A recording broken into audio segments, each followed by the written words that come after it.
Matt on the Slip and Dip podcast. Beautiful, man.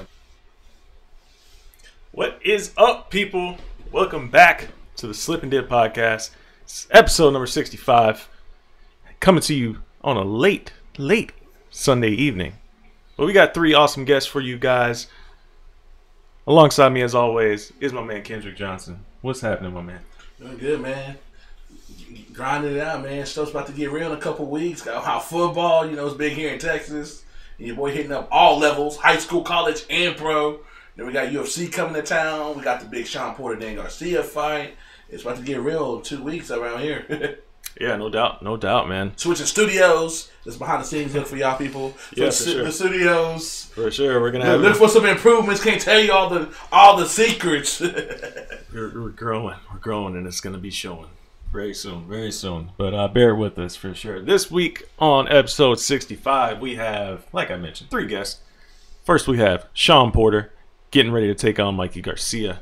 Danny Garcia. Excuse me, it's late. Danny Garcia on September 8th at the Barclays Arena in Brooklyn, New York. Then we have Mr. Dean Thomas, who will be here in Dallas, Texas, in the corner of one tyrant, the chosen one, Woodley, as he defends his title against Darren Till in the main event out here in the D-Town. And then our man from across the pond joining us, Chisanga Malata, to talk Darren Till's side of the story. And Fury Wilder. And a little Conor McGregor. And he has some interesting stuff of being across the ponds. Like, their views, like, we're watching the same story, but their views are completely different than ours over here in America. Yeah, exactly. that's what's so cool about getting to talk to these guys worldwide. You connect with these people at the events. They live across the globe. You can still talk to them and get the different angles. That's what I love about it, man. It's awesome. But let's before we get into these interviews, let's talk a little bit about what went down this weekend in the world of combat sports. I guess you want to start off with a little bit of Tyson Fury.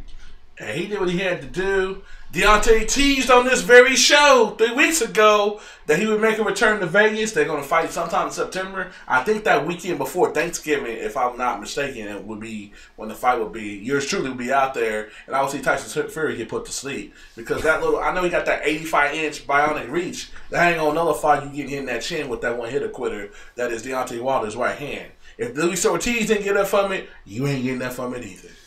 Yeah. I'll tell you this. I mean, I know the fight this weekend for Fury was more of a get back in the rhythm of things type of fight. He wasn't going out there to make a statement. He was trying to knock off any rust, get the feel back. It'll be a much different fight against Deontay Wilder, but I kind of agree with you, man. I think Deontay Wilder is going to go in there and end the show a little early. And people are overlooking Tyson Fury technically is the world heavyweight champion of boxing in the world right now. Lineal champ. Because he didn't lose and he had all the belts when he beat Klitschko. So even though he don't got the belts, that lineal title means he's recognized as the guy of the division. So when Deontay races him, Eddie Hearn gonna have to bring Anthony Joshua has to cost this side of the pond so they can do the damn thing. Mister, I walk away from $50 million. Right. Where they do that at, I don't know. I don't know where they do that at. How much I bet Chisanga can give us a breakdown of what they do doing over there in the UK, walking away for $50K, I mean $50 mil. I get it. They're trying to play the long game with that. Can't have all these new deals and then him potentially lose that first fight and all that stuff. It lowers the value of things. I just don't like it, man, because I don't want it to be the next Mayweather Pacquiao. I don't want it to be that. I don't want to wait that long for it. But we'll see what happens. They need each other, though. Mayweather and Pacquiao didn't need each other. They're both making 50 and 100 mil without each other. Neither one of these guys are seeing that type of money. That's true. That is true. But, I mean, Deontay goes out there and just starches Tyson Fury, then it's going to be undeniable after that, if that's what happens. On the smaller circuit, Brendan Baba Jennings disposed of this Russian dude. He's a nice competitive fighter. He did what he had to do. He got the guy out of there. The guy looked like a real-life version of Ivan Dragov, a 6'7" Russian dude with an 84-inch reach that came with bad intentions, but he got broke down just like Rocky broke him down. And Brendan B.Y. Jennings is from Philadelphia. He just happens to be a brother. Yeah, hey. It's done. It don't matter, man. Yeah, this weekend, like, there wasn't really all too much going on in the world of combat sports. I mean, we had, like, a couple of boxing fights that we mentioned. Bellator had a card. Bellator had some pretty nice fights, actually. Pretty nice fights. Darian Caldwell getting it done again. Man's a beast. He's just one of the best at that weight class. He's just one of the best at 135. That's it. That's what it is. James Gallagher he got stopped. Nasty. Yeah, Nasty stop. I actually saw that. Why people talk about you got two fools fighting in the cage. Like, I know they're professionals, but at the end of the day, it's a sport. Oh, that's disrespectful. I hate that he did that. Well, you think somebody that fights for a living, like, there's not too much respectfulness that goes into that line of work. Either you whoop ass or you get your ass whipped. He whooped ass and told nobody about it. So why were people tripping out on Twitter and stuff? I mean, that's what it is. I mean, that's what I was trying to tell people, man. Like, if you're in this game and you want to do the whole, like, I'm going to talk a lot of trash thing, like, you got to be prepared to take the backlash that comes with it. Because when you go out there and you're brash and you're in your face, or in your opponent's face, and you talk a lot, people are going to want to see you get knocked out. Stop, though, to me. The dude came rather late. Yeah, look at him just yelling at him. He's like, no, what? Yeah. The ultimate, though, the best I've seen in person is TJ Cody won. He snuck my man Garbrandt to sleep and did, yeah! Yeah. Because he said, yeah, motherfucker. Yeah. Ricky Bandejas getting it done, man. Didn't fall into the mind games. But that's the thing, man. You got to be ready to face the music, so to speak, if that does happen to you. You know, if you get knocked out like that, people are going to be coming at you online. Just because, like, you shouldn't have been talking all that mess. Shouldn't have been talking that's part of the gimmick, man. And these guys understand that. If you looked at his Instagram post, I don't have it pulled up. I'm not gonna take the time to pull it up, but you know, he ate it and he wore it, and then he was still like, I'm still that same cocky MFer. So, I mean, you got to give him his credit. He didn't I guess lose too much wind out of his sails, even though he did get finished in brutal fashion. But you know, we'll see where he goes from there. But it was a pretty decent card for Bellator overall. And of course, this weekend coming up, we do have another UFC card. James Vick, Justin Gaethje. Give me your official prediction right now, Kendrick. Right now, what is it? James about KO, second round. Second round KO. Okay. I'm not mad at it. I'm not mad at the prediction. He ain't gonna let him off the hook because, like, the fight that defined Justin Gaethje is the win over Michael Johnson. But Michael Johnson fought an amateur fight. That man hurt like 2 or 3 times. And still got his ass, not just took a loss, he got finished. Like, how you let that happen at that big stage like that? I don't get it. It's like if I didn't see it live, I've been like, there's no way that happened. Yeah, it did happen. It did happen. And then this fool's like took an ass with him. It was like watching like a WWE, but he got his second win or whatever, recharge. Then he flips off the cage and lands a 10, but sticks to landing. I'm like, bro, didn't you just get your ass beat for like the first 10 minutes of that fight? You got this energy to do a somersault and land it perfect. Like, you just a freak athlete. Yeah, that's what he does, man. I don't know if it'll happen. Like, my prediction for this fight, I think it'll go into the 3rd round at least, because if James does what he says he's gonna do, he's not gonna get baited into the firefight. And that's what Justin Gaethje is going to try to bait anybody into at any time. So, but no, James, though, that his ego and his temperament is going to kick in. See, I haven't really seen that come out inside the cage yet, though. Yeah, that's true. You know, he's usually actually like really collected. Yeah, inside the cage. And I mean, we saw that, you know, in the fight up there when he fought Ronaldo. You know, he did what he had to do to get his hand raised. So I could see him doing the same thing here against Gaethje. But you know, if Gaethje does what Gaethje does, I mean, he could get caught with a counterpunch, or James Vick could get caught. You know, those leg kicks, man. Justin's a beast. Can't ever count him out. Well, how much wear and tear do he take before it's time to tap it out for good and hang out the pasture, as they say? I don't know. That would be no disrespect to him. Yeah. He's had a solid career. That's just Father Tom's undefeated. Father Tom is creeping on him a lot quicker. yeah, no doubt. I mean, also in action on that card, Michael Johnson, who we just talked about. Angela Hill, who's been on the show a couple times, is also in action as well against Courtney Casey. So it's a pretty nice little card. I'll be buzzing y'all. You know me, I'm real funny on the non-pay-per-views. Yeah. This one for show purposes. It's gonna be a lot of undercurrent because if people rise to the crop in this, they could be getting some shots late this year, early next year, or be on the scene. Like I think James is a fight. It moves him within 2 fights or a belt shot. It should. Yeah. No shot. He's like a step up the ladder, basically. Right. No, I agree. I agree with that. And I mean, who knows what will actually happen at that weight class though, because of all the madness going on at the very top. Nobody knows. Let's make a 165 division. That way we can actually have some sort of clarity, even though it's a new division. Like 155 is just chaos right now. It's just chaos. And you got a lot of people that should be fighting 165, like Kevin Lee and company. Yeah, absolutely. And James Vick. But at least he make the weight though. I don't know how he do it. Not barely. He barely makes it. Like I said, when I was out there in Austin, his most recent fight, he was on the stage talking to himself as he's getting on the scale. I'm like, I was like, I guess if he stops talking to himself, his weight can't have his man. He said he on stage like that. He was, man. He was. I mean, like, because we've seen James when he's not cutting weight, and it's just like, man, you're two completely different people. It's not as bad as like Conor used to be when he cut to 145. Yeah, he's like a crackhead. But it's close. It's close to that.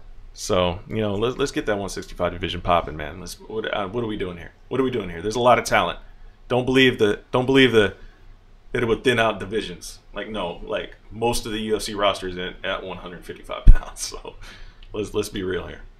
Let's be real. Anything else you want to hit on, man, before we get into these interviews with Shawn Porter, Thomas, and people keep leaving your comments. We keep trying to build a show. We got the blend. Please, I challenge you to find a podcast that talk MMA and boxing on an even tip the way we got going on over here, and have champions on both worlds. You might have somebody have boxing champions, but then we got MMA champions. You got people got MMA champions, but then we got boxing champions. We got both. All you gotta do is listen to the fucking intro. Just saying. Dang. I mean, that is true. That is true. Receipts! We got receipts! Yeah. Thank you for everybody that's watching live on YouTube right now. We do appreciate it. Please hit that subscribe button, hit that like button, share it with your friends. Share it around. That's how we plan on growing the show. And we're going to hit you guys with some interviews right now that were conducted a little bit earlier today. One we just finished with Shawn Porter. Awesome. Caught him in the car rolling. On the streets of Vegas. Rolling through the streets. He talks about that upcoming fight September 8th. And same with Dean. September 8th against Tyron and Darren Till. And Darren Till's perspective from Chisanga. So we'll hit you in that order. So once again, please hit that like, subscribe, download on YouTube, on iTunes as well, and on Spreaker. And that'll be it for episode 65. And we will catch you guys next week with more interviews and more action for you guys. So first up is Mr. Shawn Showtime Porter. Please welcome to Slip and Dip Podcast. Making his Slip and Dip debut. Former welterweight champion of the world. Could be soon to be new welterweight champion of the world. Shawn Showtime Porter. Shawn, thanks for joining us, man. How excited for you to get that big shot at Danny Garcia to see who won the top dogs at 147 in the boxing world. Looking forward to it, man. I'm looking forward to it. It's a long time coming, and it's almost here. And this is when I really get excited, and I start to, really work hard and hone in on what I got to do. So this is my favorite time of the fight season, man. When it's almost here. Give some insight to, because like you and Danny, y'all kind of known probably since y'all were amateurs that y'all gonna have to see each other on this big stage. So how's it to be fighting somebody that you know that you're gonna see sooner or later, and now that's the sooner is finally here? You know what? I never knew I would be fighting Danny Garcia until just a few years ago when he moved up to 147. Coming out of the amateur program, I actually thought I might be saying Daniel Jacobs. We were longtime rivals in the amateurs, and I knew sooner or later I would end up fighting Keith Thurman. So that's happened, and now we're on to Danny Garcia. I think it's just a long time coming, based on where we've both gone in our careers. I think we're both at a really pivotal stage right now where we got to put on a great show and come out victorious. And I'm sure he's looking to do that, and I'm damn sure looking to do that. Absolutely. So, what's it like for you to fight in the Barclays Center yet again, man? Your last 4 fights have been there. So, what's it like for you to compete in that arena? Yeah, I think this would be my 5th straight outing out there, and I absolutely love it, man. There's no better crowd that I've fought in front of, and I'm looking forward to it. I know that they always come with a great energy, even if it's not for you. You know, you still feel it. And if you're anything like me, I'm a competitor. You know, so when I don't feel it for me, it makes me work even harder. That way, everybody's rooting for me at the end of the fight. Cool. Do you feel like that's becoming like your home turf? It's turning into it, man. Even this fight, before we knew where the fight was going to be, everyone was asking me where I thought it might be, and you know, I kept saying I hope Vegas, but I'm feeling like it's going to be Brooklyn. And sure enough, they're bringing me back. We sell it out there, and we have fun the entire week. You know, so I wouldn't have it any other way. So I guess some insight to the longer hair, because we used to see you like clean cut, got the fade and everything. Now you got the full action going and the braids at the press conference. I haven't had a reason to really do anything, fix it up, you know. So I'm gonna rock out with this for the next two weeks, and trust me, it'll be some fun to look at when I get to Brooklyn, and hopefully we'll be sporting something different when we leave. We know you and your dad are a team, just like Angel and Danny are a team. Are y'all expecting the mental warfare? Because you know how Angel get during fight week with all the craziness and his shenanigans. Are y'all expecting all the craziness? We'll see what happens, man. I know that even for myself, leading up to a fight, I may be a little different than actually that week of the fight, So they've been surprisingly quiet for the most part, as many would say. But at the same time, like you just said, you got the week of. The week of, you're feeling different. Your energy is different. The motivation is different. The whole nine, So we'll see what happens the week of. I actually do anticipate on the entire camp being a little more quiet as they are right now, the week of. But I think that there's a certain respect that they give us, and we'll give it right back to them. Nice. Do you prefer it that way, or do you like to have a little animosity, a little bit back and forth before the like during fight week? I prefer it that way. No, to me, there's no reason to talk. Especially the week of. I think we'll probably end up doing a press conference on Thursday, and that's pretty much the last little showing. To me, it's always redundant and unnecessary, but it's a part of the game. And like I said, I do always enjoy it, but I'd rather Saturday come sooner, and all the talking kind of cease and desist. Yeah, so it sounds like you're the mind of like we gonna punch each other anyways. We don't need to talk, right? yeah. We gonna do it anyway. And this fight is, I think that this fight's in a blessed position where there's no hype that needs to be added to this fight. There have been other fights that I've been in previously where, I may have even needed to say some things, and I said those things, and, other opponents, sorry about that, other opponents that I fought, they did their thing, and, and we added the hype to the fight. This one I don't think needs it. What do you think? So assuming you get your hand raised September 8th, are you going to go straight to the Errol Spence fight for unification, like that everybody want to see in boxing? Everybody say that he's going to have the winner. Yeah, that's what we're expecting. That's what my understanding is unification bout is going on immediately after this. So we'll see what happens though, man. I think that right now we'll go ahead and say it. Right now it's looking like it's going to be Errol Spence after this, and from what I know, that's what the game plan is. So we'll see what happens. How do you think you match up with him? I know your dad helped train him at the I won't say the amateurs, but the Olympic team, and y'all been cordial. But what's your take on him? Because it seemed like he went from everybody was saying that he was too green to now nobody wants to really fight him. It's kind of like he's in a weird situation because like I know several people from your camp, Danny's camp, he ain't done nothing. Now he got a strap, and then now nobody's still running to him. So it's like, what's the deal? It's like a lot of yin yang. Yeah, I think we all, reach that point. At some point in our career, we reach that point where, we are at that moment where we can't get a fight because, we're we're too good for the guys who have the belts, and they don't want to take that risk. And then you're also at that point where you're too good to go up against somebody that is not worthy of the opportunity. So I think that's where he's at right now. I've been there before. I know how it feels. And I think I match up, very well against Errol Spence. We're both exciting. We're both aggressive. We both come in to fight. I think a fight with myself and Errol Spence is, probably the number one fight out there that everybody wants to see. I think, my dad hasn't really done anything with him since probably 2000. I think 12 was the games that he worked a little bit with Errol Spence in, but like you said, we've been cordial. No reason for us both to either of us to make any fuss. We are not guys who talk. We all about the action. So I think more than anything, that's why you see us being cordial. But make no mistake, we get in the ring. Neither of us are going to be cordial for the number of rounds the fight goes. Strong words. I like it.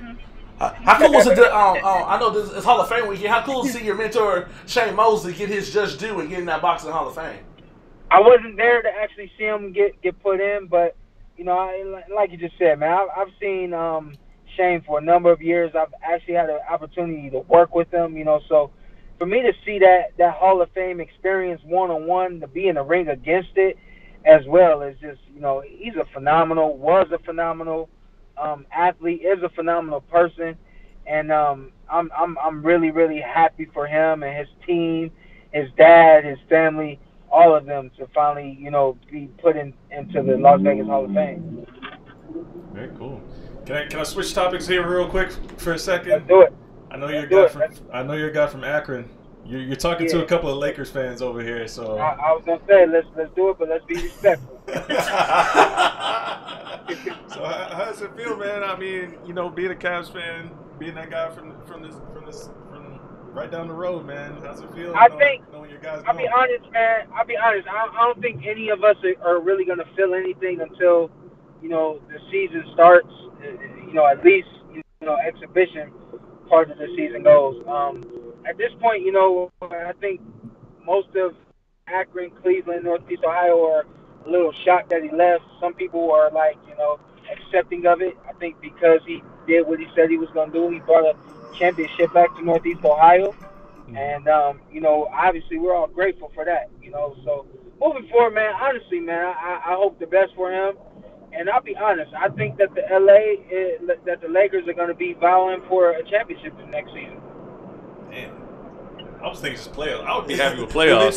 Give me the second round. I'll take that endorsement. No, I think any team that LeBron is on is a championship caliber team, and I think that he has on this Lakers squad what he didn't have in the Cavs which was both youth and experience. I think the guys now don't get me wrong, the guys that are young, they don't have the championship experience, but they're young and they've been exposed to a lot at that young age. And I think it's really going to play into their hand coming down to the end of the regular season.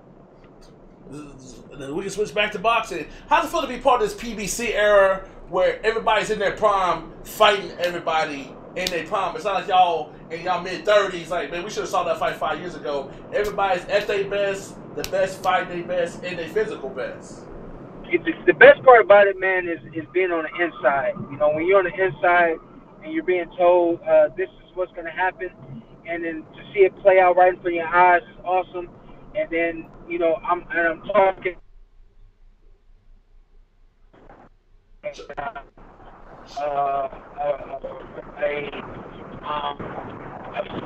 fan standpoint. We were told, we are going to multiply our fans by the thousands and millions.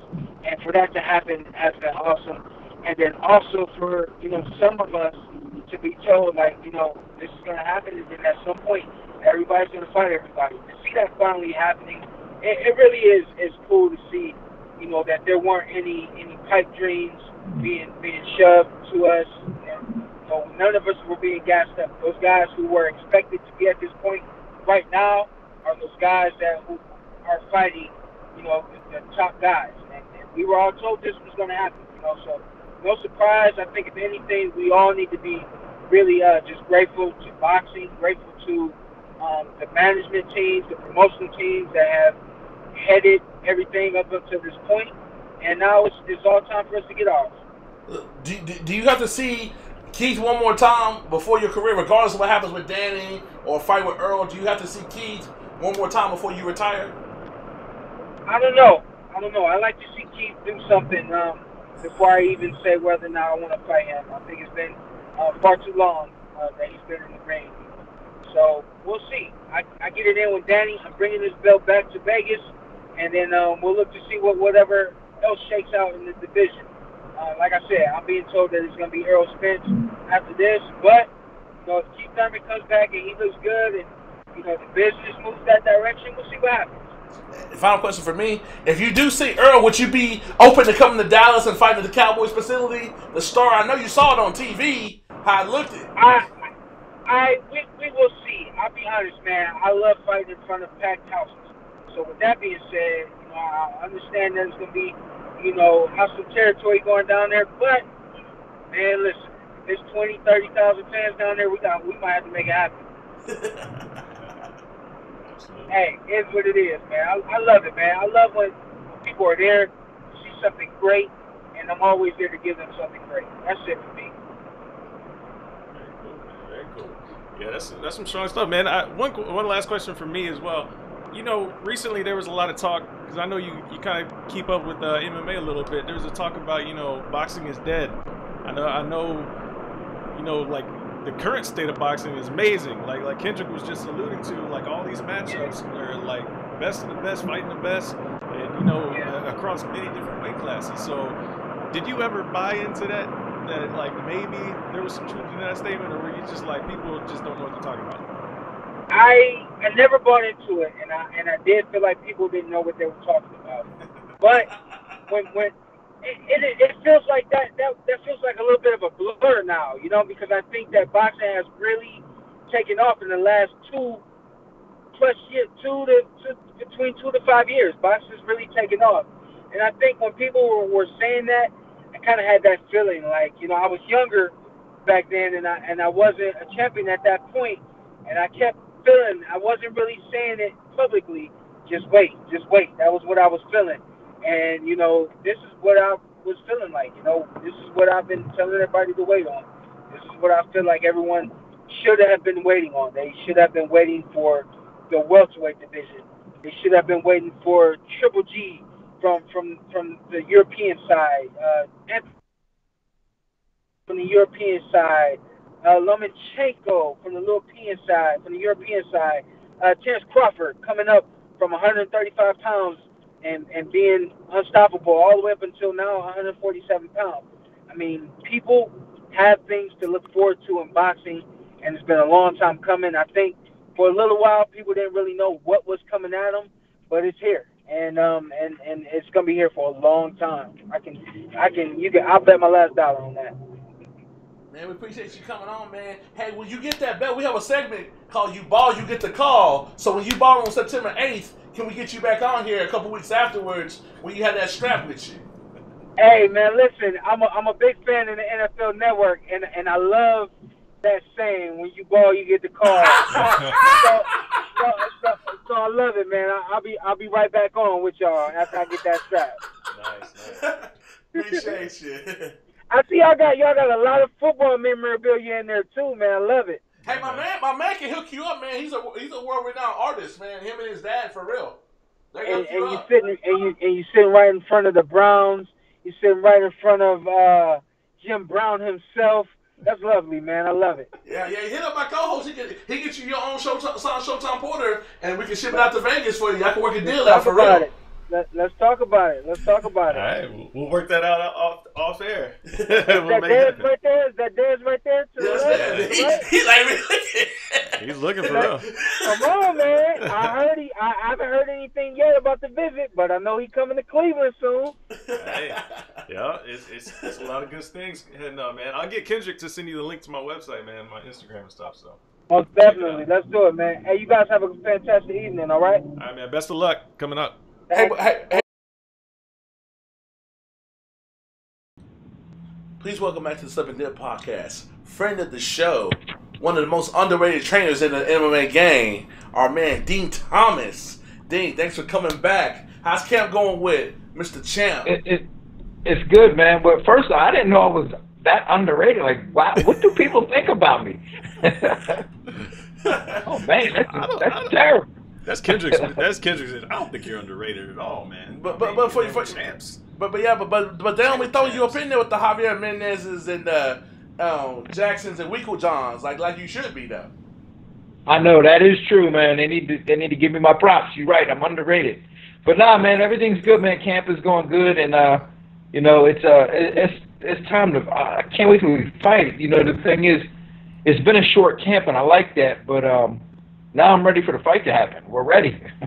How much strategic is it going to be? Because people down here, because y'all fighting down in Dallas, literally in me and Matt's backyard, people down here want to see the whole blood, sweat, and guts. And part of the reason Tyron still got that belt is he's out-strategized everybody he's faced since knocking Robbie out. Yeah, but you got to understand. I mean, he gets such a bad rap for that, but I mean, y'all make it sound like he was just, you know, like he fought, you know, some random bums and strategized those dudes. I mean, think of who he fought. Like he fought Damian Maia. Well, he fought Wonder Boy the first time, who was busting everybody up prior to when Tyron fought him, and Tyron fought him and got fight of the night the first time they fought. So like that was an exciting fight. Then the second time they fought, yeah, it wasn't, you know, it may not have been the greatest fight, but it is what it is. But then look what happened, you know, in Wonder Boy's next fight. He beat up George Masvidal, and then he fought Stephen Thompson, and nothing happened there. You know what I'm saying? So, like, the common denominator of that is really kind of Wonder Boy. And then when you look at Damian Maia, Tyron, obviously everybody thought he was born in, but look what happened when Damian Maia fought Colby Covington and Kamaru Usman. Same style of fight. Again, Damian Maia is the common denominator in that. It's not Tyron, it's the other guys, to be honest with you. But at the end of the day, does it really matter as long as you hear and still? At the end of the day, ain't that what it's all about? It's like people. Yeah, I mean, and at the end of the day, you're right. I mean, you know, the goal, you know, for me as a coach, you know, is never. I've never taken into account entertainment. I take into account. I want my fighter to be safe, have a long career, go home to his family, and then win, and still and do or whatever it is. You know, I just want my fighters to win. So, and we're going to do it at any cost. We're going to win at any cost, whether the fans like it or not. I mean, obviously, I prefer my fighters to finish the fight so that they take less punishment. Because I always say this: if you either gonna take less punishment by having good defense or just finishing a guy. So if we can finish him and get him out of there, fight's over. So unfortunately, Tyron wasn't able to do that to Wonder Boy or Maia, but. You know, hopefully we're going to finish Darren Till in a couple weeks. Yeah, so how has Tyron been looking? I mean, I just saw he posted he did a little Instagram live, I think it was yesterday or last night after his practice. And he seems like more motivated than I've seen in the past. Are you seeing like that he's got an extra fire in him, facing a young guy that maybe some people believe he shouldn't have this opportunity right now, but you know, it seems like Tyron's got an extra fire under his butt for this fight. Oh man, it's funny that you guys picked up on that because that's so true. I think that that has a lot to do with, you know, his motivation. I think that, you know, the way this whole fight came about, he saw that, you know, maybe he's not in the position that he thought he was prior. You know, like being a champion of the world should mean something. And you know what I'm saying? Like being a champ, like when people call you champ, that should mean something. And I think the way he felt like this fight came about is that he didn't feel like he was being treated like the champ. And he feels like that they're trying to push him out. So I think that motivated him to go, you know what? They're going to try to do me like this. I'm the champ and they're going to do me like this. You know what? I'm not going to complain. I'm just going to show them a different side. And I think that resonated with people so far. I think people are starting to see a different Tyron Woodley. And I think September 8th, they're going to see the old Tyron Woodley who was knocking out guys like Jay Haran, Josh Koscheck, and those dudes. So I think the people are in for something.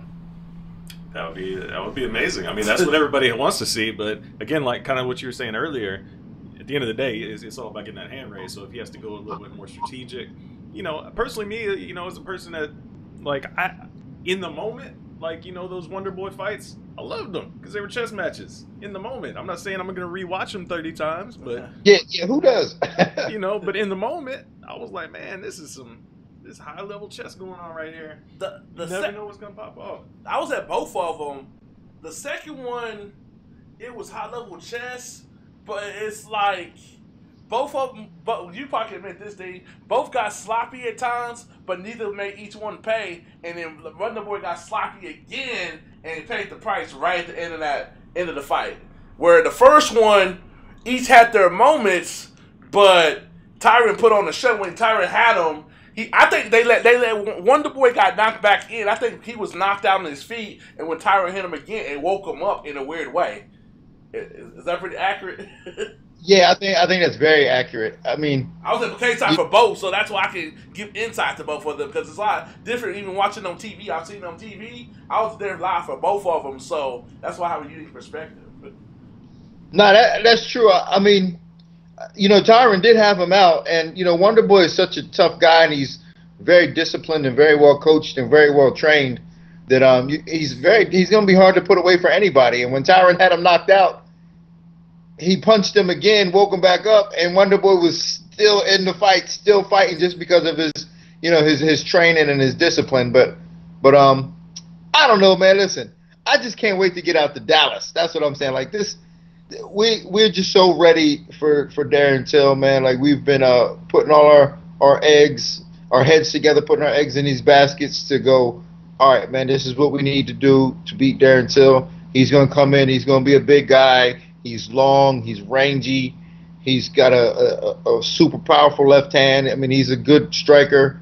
So, but this is how we're going to beat him. And I think that, when we show up on the 8th, I think you're going to see the old Tyron Willie come out on fire.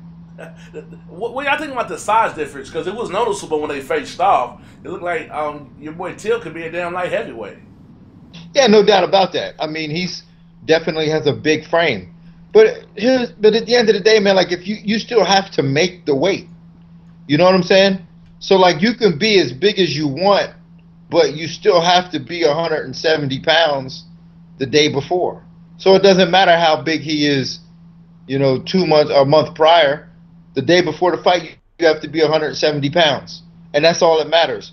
And as long as he shows up at 170 pounds, that's all we care about. And in fact, like Tyron even said, even if he doesn't make weight, the fight's still going to happen. So it doesn't matter. So, Darren Till's a big guy, but like Floyd Mayweather says, size doesn't win fights, fighting wins fights, and we come in to fight. So speaking of the fact that, Tyron's prepared to fight, after the fact, they've already, kind of said that Kamaru Usman would be the backup plan if Darren Till does miss weight. How do you guys do you even entertain that aspect of it, of like possibly preparing for Kamaru, or are you guys just worried about Till? You're assuming Till's going to make weight, everything's going to be good, we're not going to have any issues on the scale? What's funny about that is that if you Google that, or if you look on the internet about that whole thing about Kamaru Usman, I mean, most of the sites that have published that use it for if something happens to Tyron, Kamaru Usman's coming in. And it's not really, well, if Darren Till misses weight, Kamaru Usman's coming in. It's always if something happens to Tyron, Kamaru Usman's on backup. And that's true. That's crazy. Yeah, I find that to be kind of weird because there's no reason why Tyron is gonna why he would pull out of the fight. He's never pulled out of a fight, or anything. So it's kind of weird how they wrote the narrative on that. But as far as our camp goes, we've never discussed the option of fighting Kamaru Usman. I mean, everything we've done has been to prepare for Darren Till. Okay. And along the same lines, as preparing for Darren Till, how much time do you guys spend, or have you guys spent any time, rather, referring back to the fight against Roy McDonald? With Tyron? Yes. Yeah. So, man, we don't talk about that fight. We rarely ever bring that fight up because we know that was just such a crappy fight, man, and he knows what he did wrong. He knew that mentally he wasn't there. You know, it's like some days you go to work and you're just not there. Like you just don't want to be there. Just like you just don't want to. You know, you're just not there. He wasn't there to fight, and you know he had no excuses. He was just like, man, I trained right. I did everything right. I just whatever happened for whatever reason, I wasn't there. So you know, there's not much you can really do about that or say about that. You just have to make sure you don't make those mistakes again. And if you do show up to a fight and you're not there mentally, you got to still push through it. Yeah, I was just curious because, you know, I've seen some of the things online being like, you know, Darren Till's the type of guy to try to smother him like what happened in that fight. So I was curious if, you know, you maybe kind of pulled up some things from that fight or maybe, you know. But it sounds like y'all don't even worry about that because I know Tyron definitely believes, and I believe as well, he's a completely different fighter from then. So. Well, yeah, I mean, it's not that he's a completely different fighter. He just had a bad fight. Okay. You know, it's not like he got better since then. He just like had a bad fight that day. And but I also think that that's a completely different stylistic matchup between Rory and Darren Till. I think Darren Till, like Rory's an extremely calculated and cautious fighter, but I think Darren Till will be a little bit more aggressive and try to really throw the heat on Tyron if he gets Tyron in some of those positions that Rory had Tyron in. You know, Rory had Tyron in some pretty compromising positions and didn't take advantage of it. I think Darren Till is a little bit more relentless and ruthless in those spots, and will try to take advantage. Which would actually probably help Tyron out a little more. Okay. It's an interesting matchup for so many different reasons, man. I like you said a second ago, man. I just can't wait for the fight to get here. You know, being that it's in Dallas, man, we gotta, you know, get a little slip and dip embedded going on. Oh, that's what's up, man. You know, the Slip and Dip podcast, man. That's y'all the hottest thing out right now. Hey, we'll try, man. Like Slip and Slide Records back in the '90s. Hey, that's some old school, man. Y'all know y'all my boys, man. Y'all my dudes. These kids won't know the joy of that. You don't understand that. I know. I know. Yeah, for sure. So, I mean, what else is going on? You have any other projects going on, man? I never told you. I did watch, was it Sandbox Memories? I did watch it, and I enjoyed it. I enjoyed it thoroughly. It was a very, very good piece. I liked it. So I just wanted to say, you know, good, awesome work on that. I never told you that personally. So. Oh, well, thank you very much, man. I appreciate that. Yeah, I got, you know what I'm saying? Like, it's tough now because of being in camp. You know, I leave with Tyron, and, you know, when Tyron has a fight, you know, I spend a lot of my energy making sure that he's doing the things that he needs to do and that he's comfortable in camp. But I still have a lot of other projects I got in the works. Like, I'm producing a play called Jesus Hop the A Train. So I'm doing that in October. So I'm, you know, just working on that, trying to remember these damn lines and, you know, trying to get all my people together for that. But man, listen, but when it comes to the fight game, I still got a bunch of stuff going on. You know, Greg Hardy. In fact, guys, he just hit me up, so he's coming back this week. So hopefully, I can get him on you guys' show next week. But breaking news. Hey, that'd be awesome. Hey, what is that man? And like, it literally looks like when he up in that cage, he whooping these dudes' ass like they just stole his buddy. Like, he got bad intentions and get in and out. Well, I'll tell you one thing, man. You know, 6 months ago to a year ago, when Greg first came out the gate, everybody wanted to fight him. Everybody. For personal reasons. Everybody was like, yeah, I can't wait to get my hands on this dude. Now, nobody want to fight him. He's the same guy, y'all. He's the same guy. So wild. Where is everybody? Like, everybody wanted to fight him 6 months ago. Now, nobody wants to fight him. All the heroes done went into hiding. So, But I'm just saying, like, Greg, you know, he's a pleasure to work with. Clearly, he has his history, but, you know, he's dealing with that, and he's going to deal with that. But, you know, he's just trying to look to the future. You know, everybody makes mistakes. He's trying to look towards the future and have a career, and I think he should be entitled to that. But Yeah, I think he's going to do. I think he's going to do very well in MMA as long as he continues to grow and he maintains his humility, which is what he's doing. So let me ask you about this regarding Greg, and it seemed to have been Dana White's biggest concern after the last fight. You know, he wasn't exactly like, "Oh, we're gonna bring him up right now." He all of a sudden he was like, "Well, I got to see if he's got any wrestling." To me, it seems like a high-level NFL superstar who, you know, was incredibly quick off the line, quick hands, quick feet, quick hips, would be pretty decent at wrestling. Like, that would be my first guess. Like, can you give me some insight onto his first guess? I mean, and Matt, you just said it best. I mean, when you think about it, man, like this guy played. What did he play? Defensive end, and he made a career off of tackling quarterbacks. You know what I'm saying? And tackling people. And I've seen him in the gym. When he wants to take a guy down, when he wants to put a guy on the ground, he's going to do it. And it doesn't necessarily have to be, you know, the greatest technique because of the dynamic and the way MMA is. You know, I mean, if it's just a straight wrestling match, yeah, I mean, when you're setting up like a wrestler, he doesn't have the best wrestling technique. But when you take into account, they're like, when there's punches involved and you can get people off balance with punches and you can kind of open them up with punches and kicks and different movements. But when it's time for him to take that shot, when it's time for him to penetrate on that shot, there isn't a man alive that can move as fast forward and with the amount of energy and force going forward that he does. And when he does that, and when he gets a guy off balance and when he hits them, they're going down.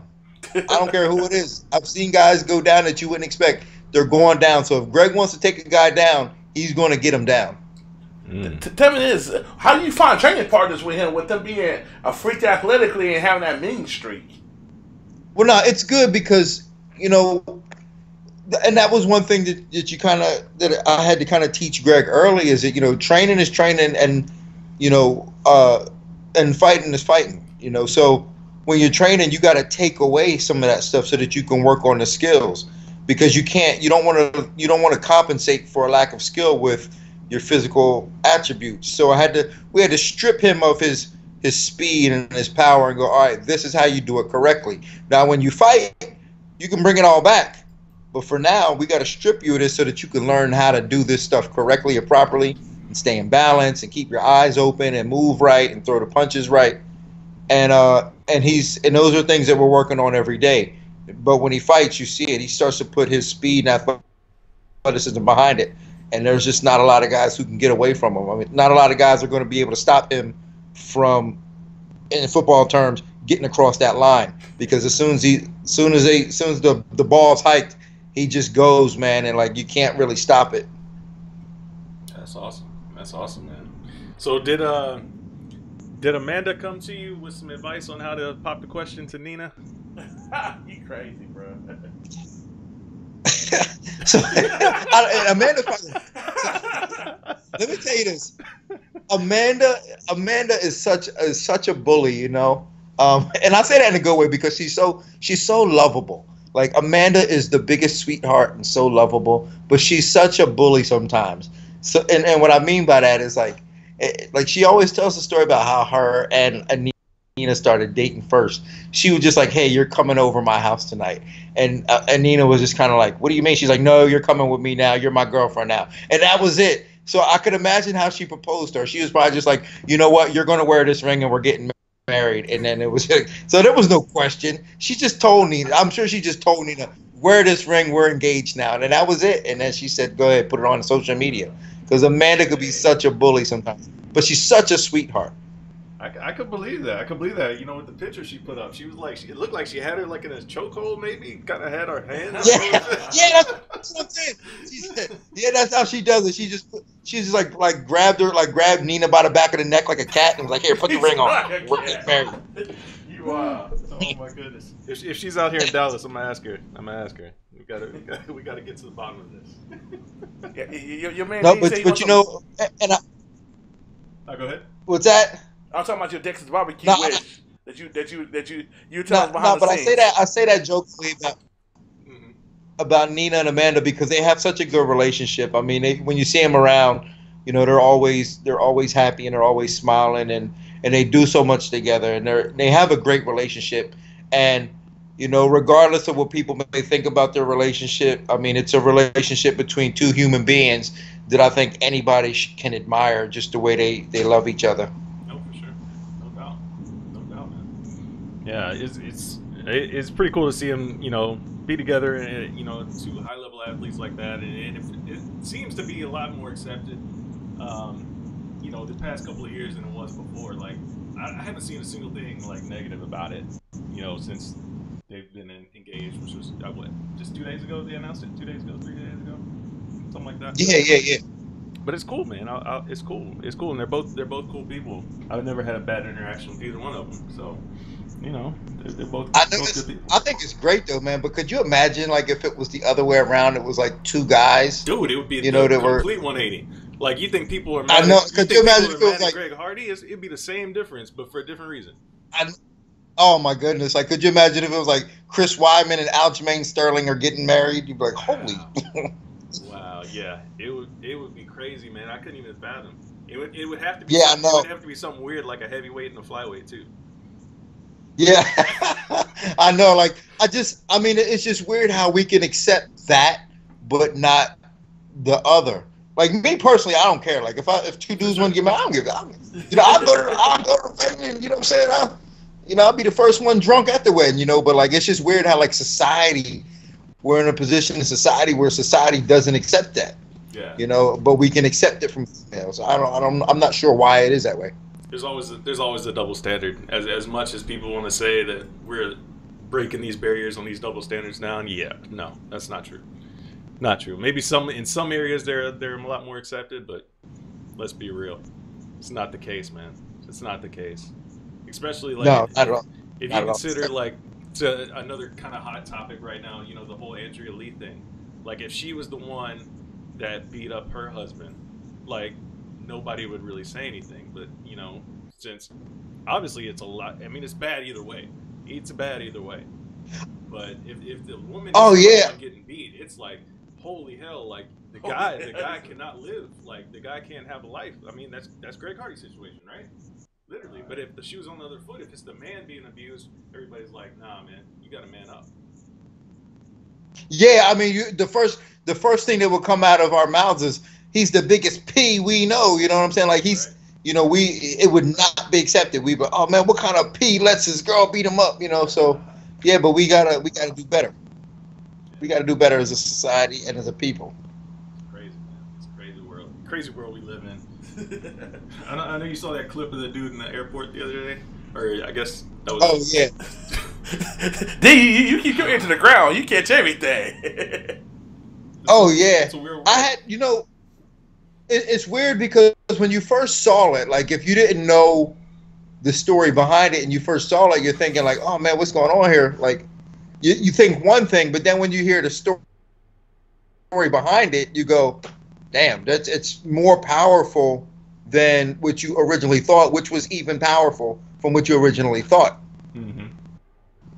You know, the fact that this guy, this doctor, who's probably a Jewish doctor, based on, I don't know if he's Jewish or not, but his last name is Epstein, so I can only deduce that he's Jewish, right. But who intentionally set out to make a point, and by doing so, you know, said these things, and it just like it opened up your eyes in a different perspective because, and it's hard, I don't know how other white people saw it, but it's like he yelled this out, and like probably nobody even thought of anything other than the fact that like, oh, he's a racist. But what he was doing was kind of almost Andy Kaufman-esque, trolling our society, and what I thought. So I thought it was a very powerful message, and something that he did is very powerful, if indeed that's what he was going for. Yeah, that's the big thing, right? Like it's hard to, like it's easy to say that after the fact, but you know, I mean, if he had like a little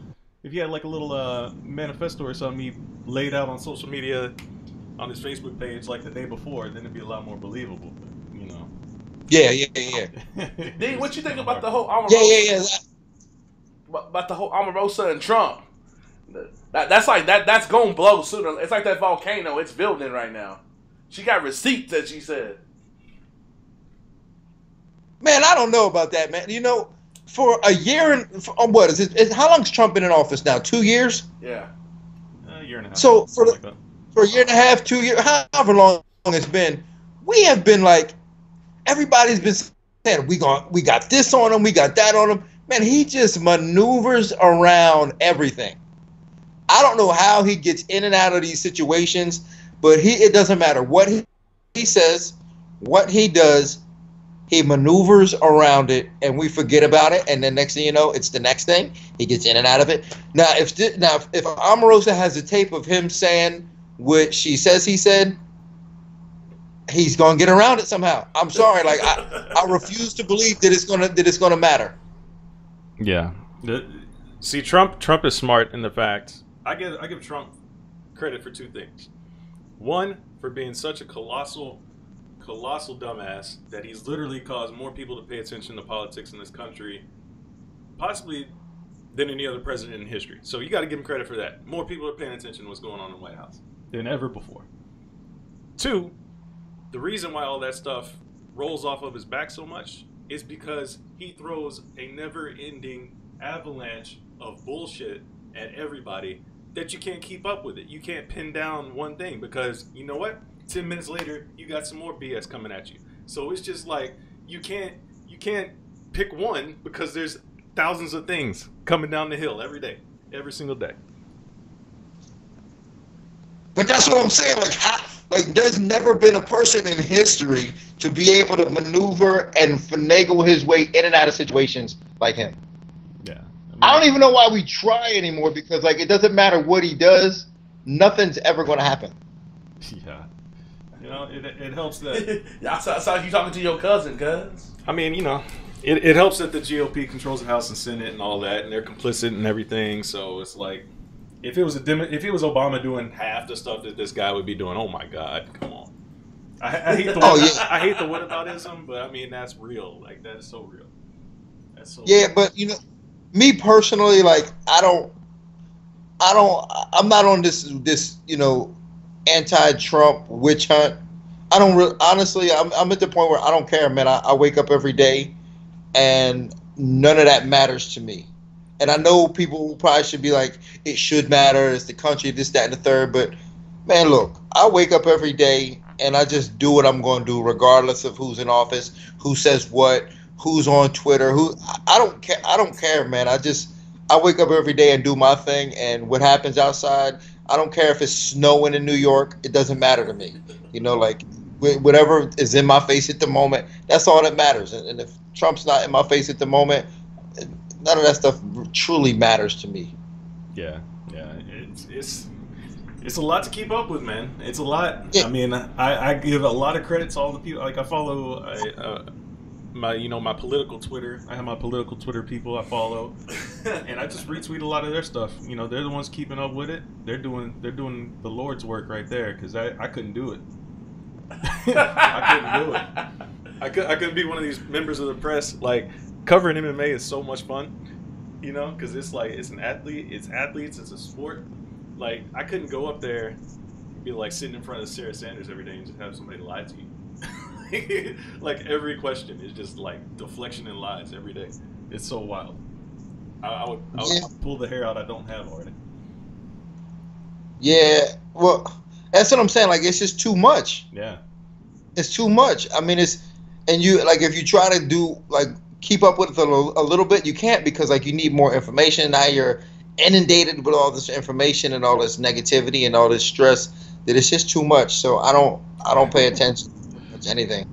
For sure.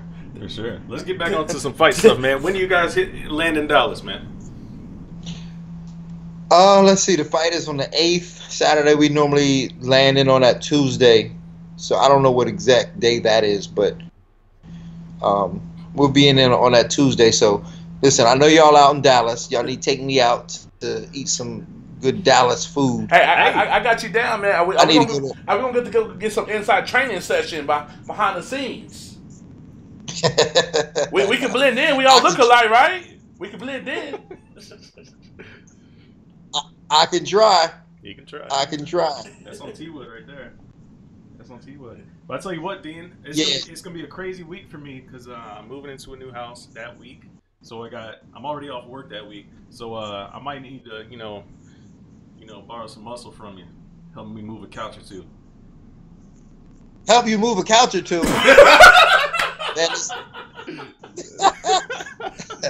So I'm more likely to let you borrow some money to hire somebody to do that.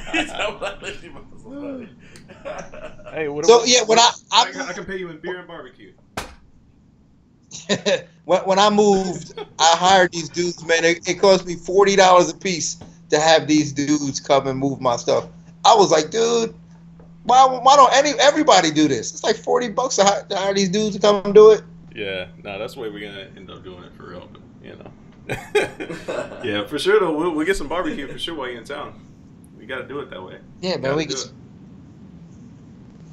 But it got to be on paper plates, though, man. I can't eat it if it's on like good silverware, good plates of silverware. There's a place called downtown called. Have you been to it, man? The Pecan Lounge. About to ask. Have you been to the Pecan Lodge down here? Yeah, I got a lot of lodge. No, what is it called? It's called the Pecan Lodge or Pecan Lodge, however you want to say it, depending on what part of the country you're in. But it's called the Pecan Lodge.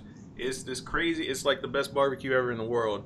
Crazy thing is, you got to get there like an hour before they open, and even when you get there an hour before they open, you're gonna be in line for an hour. And they run out of food every day. Not during the week though. That's on the weekend. I mean, we do like on a Wednesday or something. We good. You can't get there. Do it Friday. You do it Friday, Saturday. Yeah. Sunday. It's wild. It's wild. It's damn worth the wait. Like you're gonna stand in line. It's gonna be hot, but it'll be worth it. Oh really? Yeah. Man, I don't know. I don't know if it's worth.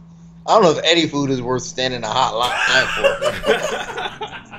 I mean, just say you want to do Texas right, man. You gotta do it. You gotta do the Pecan Lodge at least once. Really? Yeah. All right, I'll try it. You know what I'm saying, as long as the line ain't too long. But you're right. I do like to experience the food of the city or the culture. So yeah, I'm always down for that. To be honest with you. Do you think it'd be a little I don't want to say sentimental, but do y'all think about like when Tyron came through here last time was when he was making that climb and it was like big. It was the biggest win of his career at that point when he beat down Carlos Condit. You ever kind of think about like the difference in y'all mentality then versus now? How much y'all grown as a team? He's grown as a person and a fighter. Oh, that's a good question. Yeah, through all the experiences that we've had together as a team.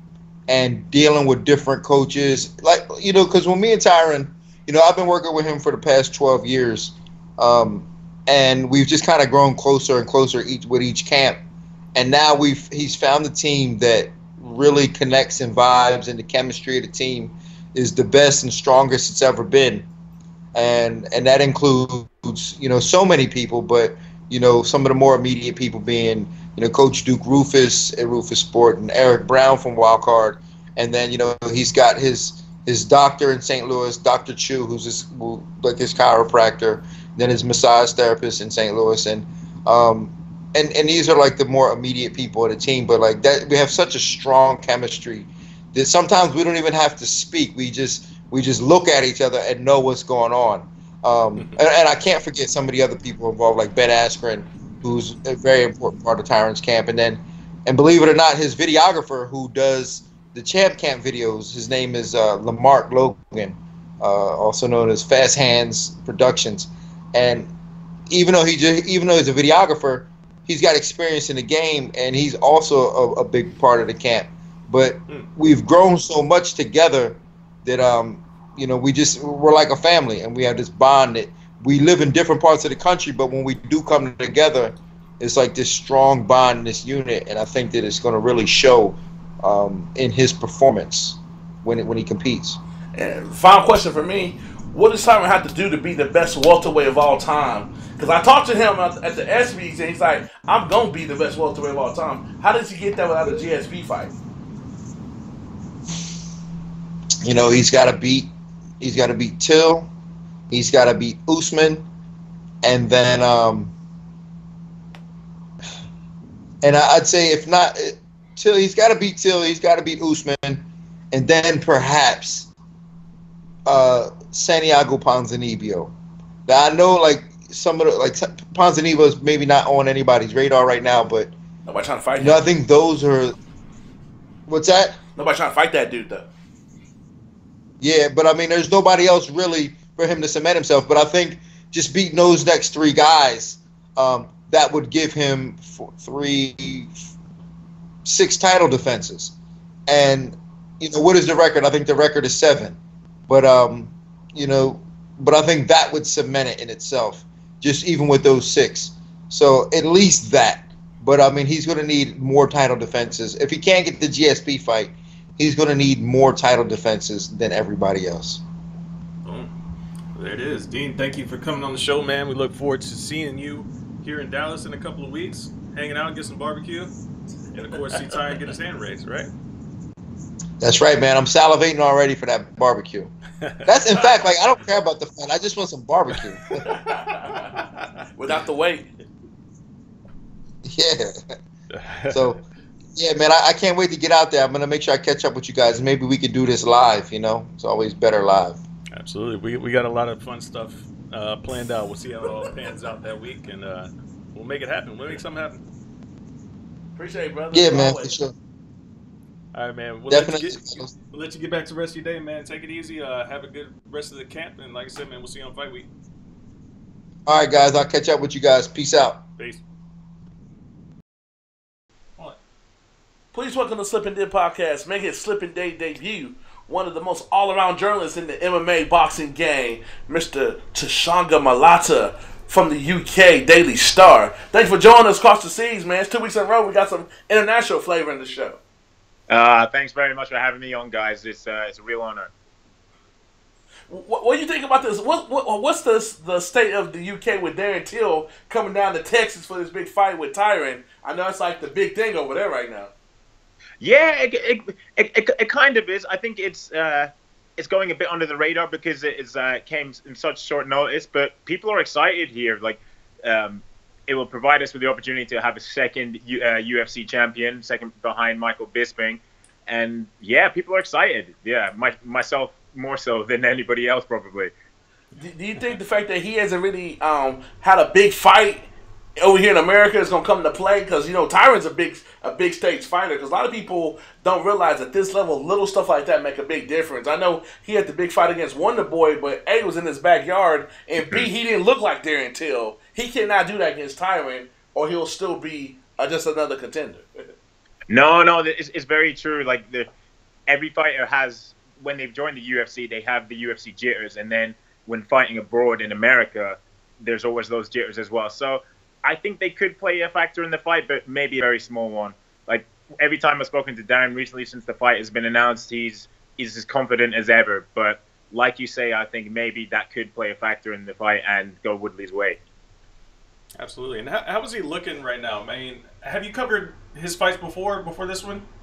Yes, I was at the Wonder Boy fight, and I was covering the Cerrone fight from home. Unfortunately, I couldn't make it out to Poland for that one, but I've been following Darren for a while now. Okay. And he's looking good. He's looking good. I saw him, I think, 2 weeks ago, just before he was about to get the visa to go to Dallas. And look, every time I see him, I'm actually in awe of how big he is. I'm around 6'2.5", and he's about the same height as me. And I can't fathom how he actually makes 170 pounds.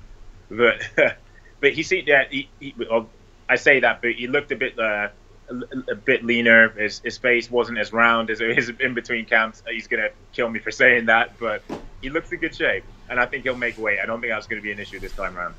Yeah, that's good. That's a thing that, you know, our mutual friend Jim Edwards was talking about, that he's a lot leaner. The leanest that he's seen it personally, you know, ahead of any fight. And I know they're good friends and they talk a lot. So that's a good thing, because that's the biggest concern, it seems to be, from a lot of people. Is he going to make weight? Are we going to have this crazy moment on Friday morning, you know, to shake things up with Kamaru Usman and all this other craziness? So, I don't know. Yeah, it just seems that there's no UFC event that passes where there's no late reshuffle, and I'm just praying that this doesn't happen. As much as I believe Kamaru Usman is deserving of a title shot, I don't want to see him get one in this manner. I just want Darren Till to fight for the title. I want him to make weight, and I want us to have I know I'm biased. I want us to have another British UFC champion. Will you be down here in Texas? No, unfortunately, no. I'm on holiday. I'm on holiday with my girlfriend. As we were saying beforehand, the fight got put together on short notice, and I was trying to then re-scramble holiday plans, but they're too entrenched. So unfortunately, I can't. But I'll be covering it in the build-up, and then I'll write something for our newspaper the day afterwards. Very cool. Very cool. Yeah. Yeah, man, it's an interesting time. I know it's gonna be crazy here in Texas. It's gonna be a crazy busy week. I mean, 2 title fights. We always seem to have two title fights here in Dallas. They used to be crazy too. They're usually crazy. Titles usually change hands here in Dallas. At least one. Or you see a performance that changes somebody's career. Like this is where Joanna whooped. That's the first time I really knew Joanna was that lady. Like I knew who she was, but I didn't know she was that lady. She whooped Carla Esparza. And then RDA had the performance of his career when he beat down Anthony Pettis. Yeah, of course. Yeah, I forget. Oh, yeah, that was in Dallas. I forget, man. Yeah. Time flies as well. That's. And then Johnny Hendricks beat on Robbie Lawler. Yeah. Yeah. Gosh, man, time really does fly in the MMA world. It just I've completely forgot about those fights. Yeah, my God. Yeah. And obviously, well, I know titles didn't change hands. Well, 211. Oh yeah, no, titles didn't change hands at 211, but Stipe had a really good performance against Junior Dos Santos. Mm-hmm. Phenomenal. And Joanna looked like Lomachenko against Andrade. Her footwork was phenomenal that night. Phenomenal. She was phenomenal. Yeah. Yeah, it's crazy, man. It's crazy. So, what are the? I mean, obviously, Darren Till's going to be the main thing on your radar. But what other? What's your second biggest story like personally for you right now in the world of MMA? Second biggest story personally in the world of MMA. I think it goes without saying it's the big one, and I know it's only taken us a couple minutes to get into this, but it's Conor Khabib. Like slowly but surely, everything is just bubbling this side of the pond, and everyone is super excited. I know I had friends texting me, asking me how I can best get tickets, if I can get them tickets for the fight or whatever. I was just like, no, unfortunately, I can't help you out here. And anticipation for that fight is just slowly but surely building, and I could just, in maybe 2 or 3 weeks time, I think it's gonna skyrocket. Tell me this: you wasn't in Brooklyn when all that craziness went down. Like, do you think that if that type of incident happens over in the UK or in Ireland or Russia, do anybody even bat an eye? We don't even get cops involved, from what I'm expecting. Because Caroline Koakevich like sums it up. She's like, I'm from Poland. Like they were asking her about because she was actually on the bus, and she's like, this is what they do. I'm from Poland. So is that how it goes down over there? They about that life? Well, some people are, but those scenes in Brooklyn, they were deplorable. They were absolutely shocking. I couldn't believe what I actually saw. First, I think it was first on Felice Herrig's Instagram, and then obviously the video started filtering through. But I personally think maybe if if the incident happened over here, maybe he would have got a sterner punishment. That's my belief, because I think MMA it's not a mainstream sport in the UK yet. It's slowly but surely getting there, and McGregor has helped that. But I think the court would have taken him to task and handed him a serious punishment. I think it's different. I've come to the realization that the reason why it's not as harsh of a punishment, like if it was an NBA player, like if Carmelo Anthony threw a chair at the Warriors bus or something, or a dolly at their bus, he would be out of the league. It wouldn't be a thing. But I think that of course. I think the difference is we're talking MMA here. We're talking fighters. They get to fight out their differences in the cage. So it's like, all right, we don't have to really punish you all that hard because you got to go get punched in the face by this guy now. So exactly. It's crazy to think because, we always want to make it, and Dana's the one that's kind of heading this up, wanted to be that big league. He wants to be like the NFL. He wants to be a sporting league. But at the same time, there's so many things that are different because if this were MLB, if this were NFL, if this were NBA, there would be no more Conor McGregor in the UFC after that. Right. 100%. But I think a lot of people now, if they didn't know it beforehand, now with the outcome of this court case, they know that Conor runs the show. Unfortunately, that's the way it has been for like nearly the last 3 years now. But and as you say, like you equated it to Carmelo Anthony and other players in other sports. If they were to do that, they'd be out in the cold. They'd be frozen out. Yeah, I don't know why I brought up Carmelo Anthony. That was just the first name that popped in my head. So no particular reason I brought his name up. Other than that, it was the first player that came to my mind. I don't know why. But it is what it is, man. But what do you think about the fight itself, man? Do you think Conor gets it done, or do you think this is going to be one? I hear most people say if Conor catches him early, or it's going to be Khabib controlling with the wrestling. How do you see it? I'm honestly, I'm toing and froing. One day I'm of one belief, the next day I'm of the other. I truly don't know. I think maybe I'll have a grasp of how the fight will play out once you see them during the fight week. Obviously, weight cutting as well. Khabib's obviously had well documented issues with weight, and I think perhaps Conor took this fight early, so then he'd have to cut a bigger amount of weight in a shorter amount of time. I think that was rather strategic from him to do that. But I for one, am personally sick and tired of writing off Conor McGregor and having egg on my face. Because I remember I wrote him off with Jose Aldo. I just thought a motivated Jose Aldo, the build up for the world tour and beyond that, I thought Aldo was going to take him to school, smash his leg like he did with Uriah Faber back in the WEC. But that never happened. And I thought Eddie Alvarez had the perfect style to take him down and just grind him out. It didn't happen that way. But I don't know. I think for me, and also what we're not factoring is as well is Conor has been out of mixed martial arts action for nearly 2 years. Yeah. That's something. Yeah, I know he prepared for the fight with Floyd Mayweather, and that undoubtedly would have honed his striking. That's unquestionable. But at the same time, to take yourself out of training mixed martial arts for, okay, let's maybe say a year max. That's going to have a detrimental effect on you, and you don't want to be doing that when you're facing arguably the best grappler in mixed martial arts. Yeah, no doubt, right? We're gonna have to see if he's got some added wrestling skills that we have yet to see. Yeah, well, a lot of people cite his success against Chad Mendes. Obviously, Mendes took him down in the first round? Yeah, he stopped him in the second. Yeah. So he took him down in the first round, and he bloodied him up a bit. Yeah. In the second.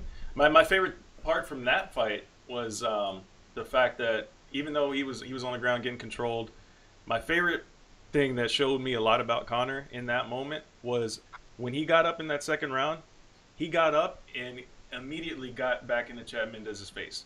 Like, normally, like when you see guys that are on the ground and they finally get up, they're like, all right, let me gather myself again. Let me reset. Let me get back to the center of the octagon. No, Conor got back to his feet and marched right forward, landed that body kick, and then just teed off on him from there and got him out of there. Well, the thing that more impressive is that he told him, I was K-time for that fight. When Taz like just whooping his ass, he said, when I get up, I'm going to walk your ass down and knock your little ass. He said this in the middle of the fight. He bleeded and stuff. That's why I became a fan of him. Like, this guy's that dude. So the only thing about the Aldo thing is I'm mad because I was supposed to have been in Houston. I was supposed to have been there at the fight, but instead Kobe announced his retirement, so I was with the Lakers that night. So I literally got done talking to Kobe Bryant and walked in the sports bar and literally watched that beginning of that fight and saw the magic in 13 seconds. The Instagram video, as he called it at the time. What are your guys' picks for Conor Khabib then? I think Conor wins again. He's used to be on these big stages. People overlook all that stuff. It's nowhere as big a fight as it is in the MMA world. It's nowhere near as big as McGregor Mayweather. We don't know how Khabib acts in these stages because we see him not really get through the full week and get the fight night when he's been in this situation. So we really don't know. I know he's a big fighter, great fighter. But I don't think Conor's going to sit there and just let this man take him down, ragdoll him like everybody think he is. And if he hurts him like Michael Johnson did, nobody's talking about that. He getting finished. I put money on that. He getting finished if he get hurt like that. Yeah, Conor's got dynamite in that left hand. And way more than Michael Johnson, and he stunned him very good. Oh, yeah. Because we're friends with Javier. I think he fought the what's the last fight in 223? That caused all this drama behind the scenes in Brooklyn. What's the name that stepped up? Iaquinta. The Iaquinta fight. I think he did that. He took shots to entertain fans, but that Michael Johnson shot was not on purpose. He got caught. Yeah. They try to say he's trying to work on some things and make it entertain. No, he wasn't. That man got stunned. he get the same result this time, that's gonna be all she wrote. He's gonna be on that Aldo highlight reel. Yeah, that's a very valid point. Absolutely.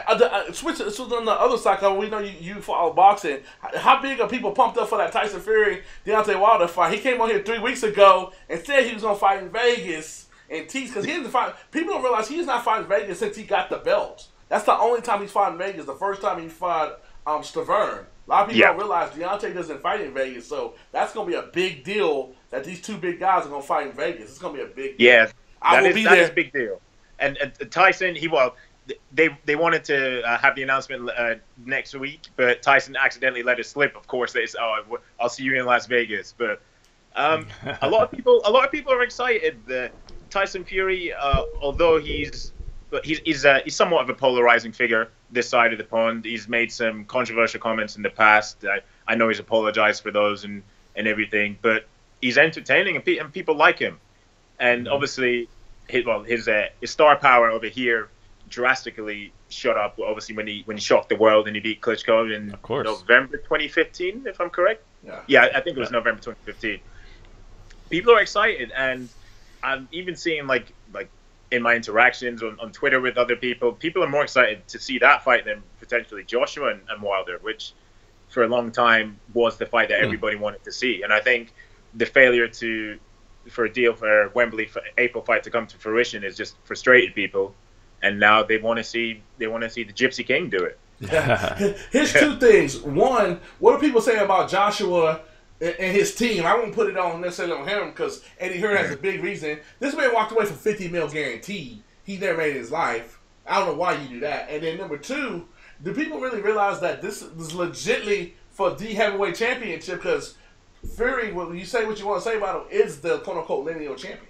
A lot of people don't realize that.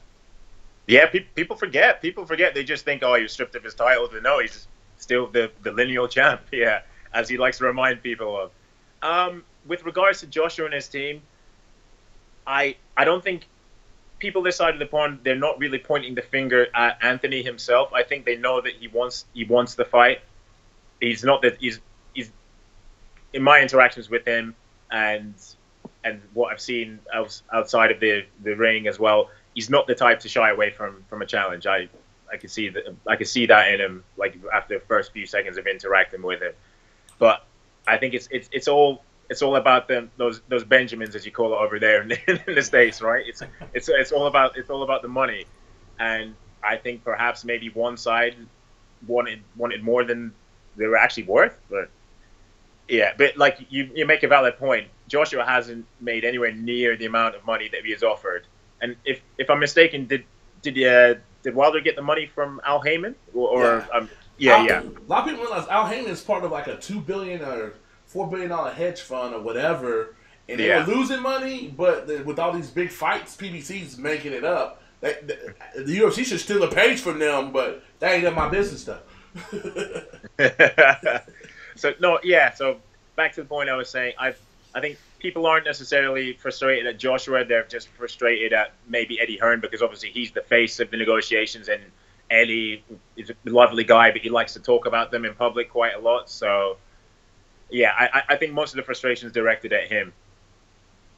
Yeah, and the fight that Fury had just yesterday. It seemed like a lot of people were expecting him to go out there and get a knockout, but at the same time, like it was. I mean, I saw it as more of how it played out, that he was going to try to just get some more ring time in there. How are you seeing it playing out?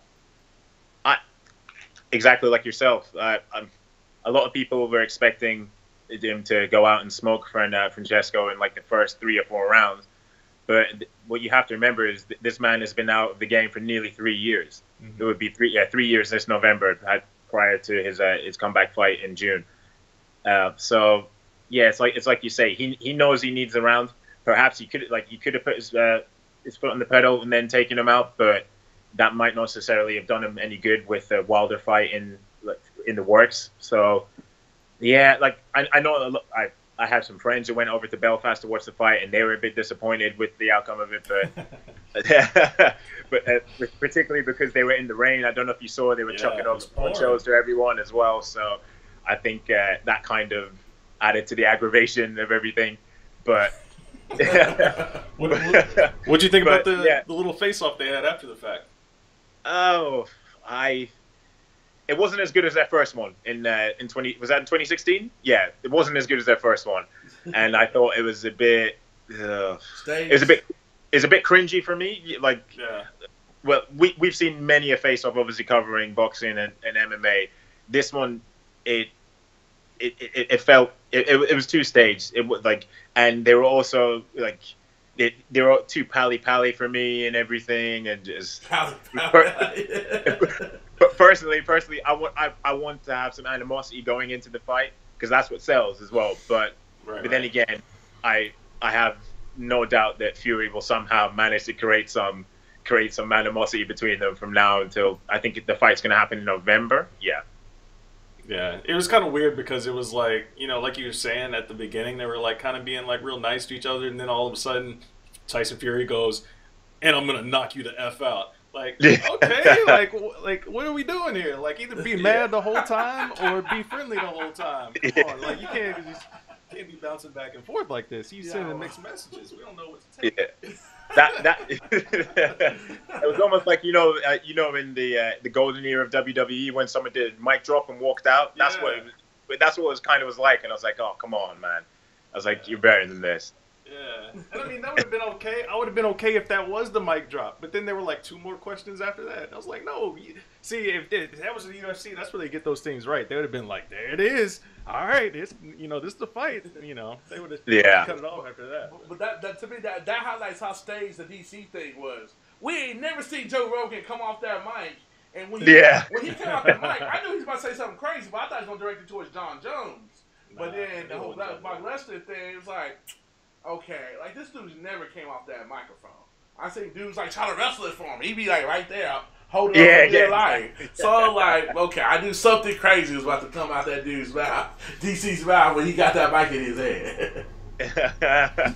I think. Well, talking about Joe Rogan and him taking the mic off people or whatever. Do you remember when he cut off Nate Diaz after he beat Michael Johnson? Yes. Yeah, like obviously because they were on Fox and Nate Diaz was saying some unsavory words. But so like I know exactly what you mean. When Joe Rogan wants that mic, he'll take the mic from him. Yeah, so. Oh, for sure. I think people sleeping on that fight. The Diaz. I was telling Matt this. A lot of people don't understand if Diaz haul off and beat Dustin, Poirier, and then Conor wins, UFC sets up big time for early 2019. For 100%. For a belt and everything. They couldn't script that. Yeah, oh yeah, exactly. And to be honest, I think regardless of the outcome of Conor Khabib and Dustin Nate, I think that fight's next. I really do. I agree. I think it was Tommy Toll posted the graphic up of like every possible outcome, and they all equaled Conor versus Diaz, no matter what. Yeah. Yeah, it's so true though. I mean, like some people are saying, they'll finally set up GSP and Conor, which is a possibility, I guess. Yeah. But let's be real. Like nobody wants to see GSP.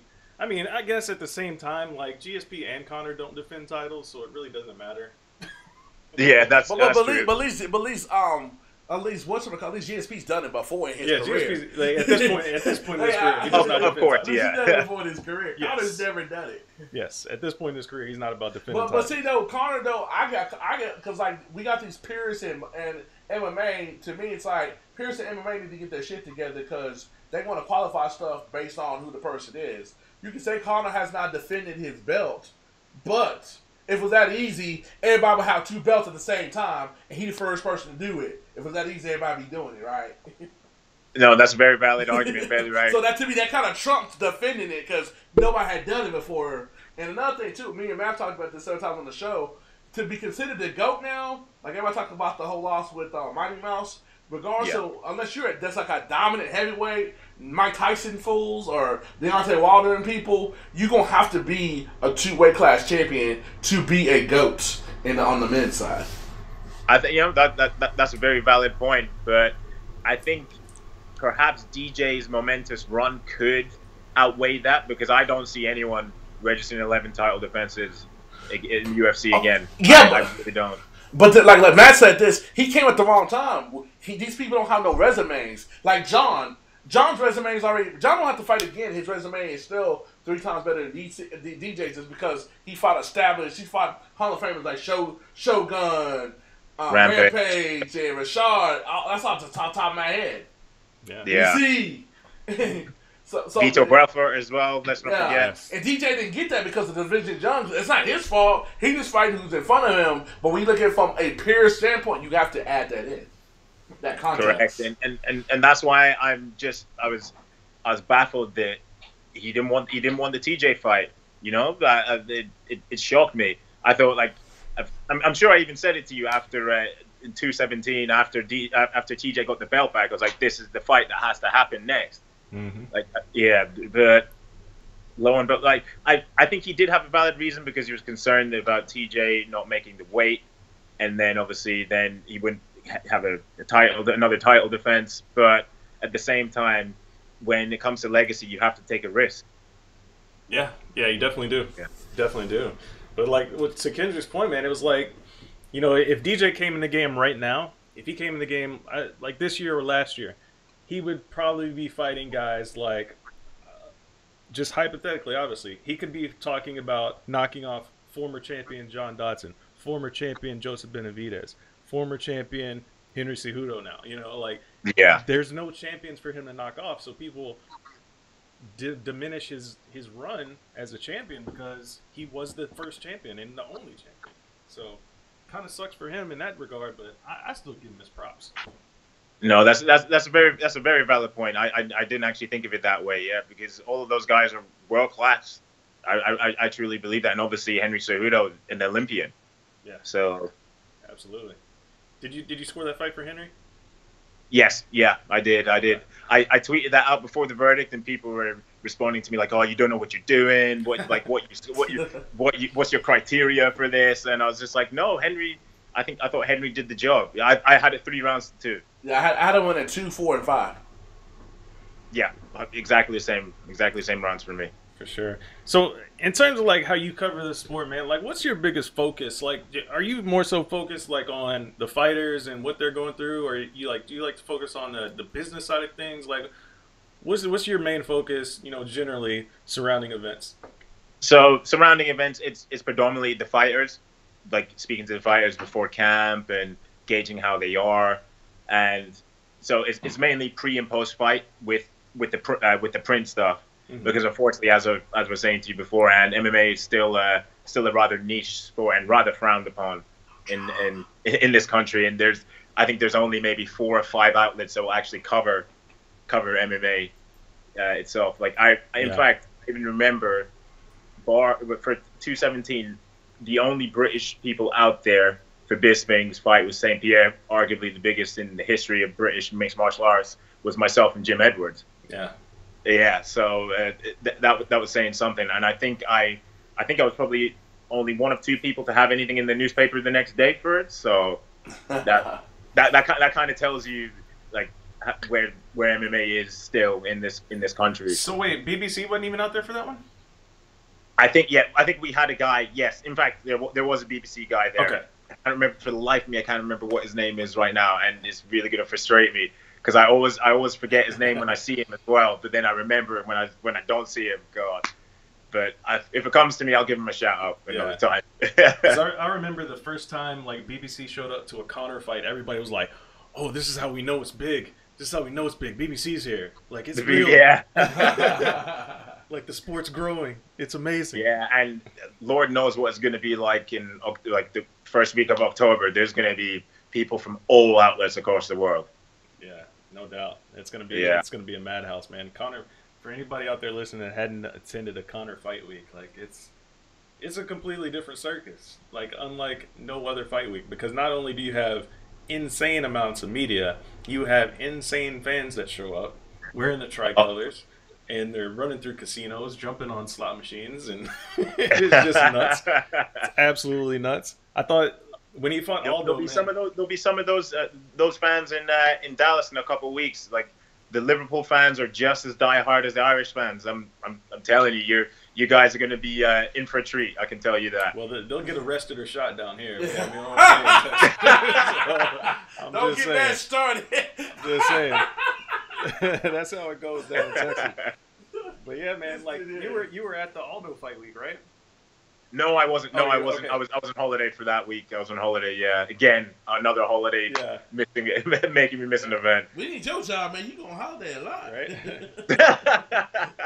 So for the Aldo fight week, man, I thought I was in the middle of like a world star moment, man, because I was walking through the MGM like right after the weigh-ins, and of course the Irish people flood the casino floor, and I happened to be walking through, and you're not really walking, it's shoulder to shoulder, you can't move, and this is like a casino floor, and I get pinned up against maybe 8 Aldo fans who are screaming back, and then people realize they're screaming out Aldo, and then they turn, and I was like, oh my goodness, I had my camera right there, I was ready to yell World Star, somebody started swinging.